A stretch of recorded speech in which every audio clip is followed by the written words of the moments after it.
அஸ்ஸலாமு அலைக்கும். கிபி 619 மக்காவிலிருந்து 60 மைல் தொலைவில் உள்ள தாயிஃப் நகரை நோக்கி ஒரு மனிதர் நடக்கிறார். அவர் வேறு யாருமில்ல, முகமது நபி ஸல்லல்லாஹு அலைஹி வஸல்லம் அவர்கள்.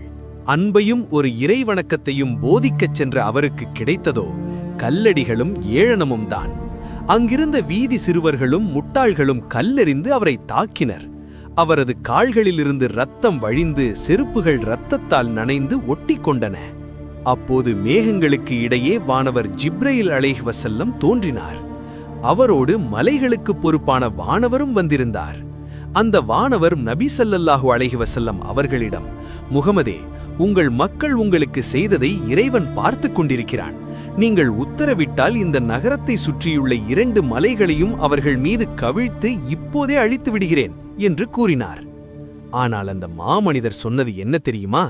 வேண்டாம், இவர்கள் அறியாதவர்கள், இவர்களுக்கு பின்வரும் சந்ததியினராவது உண்மையை ஏற்பார்கள் என அவர்களை மன்னித்தார்கள்.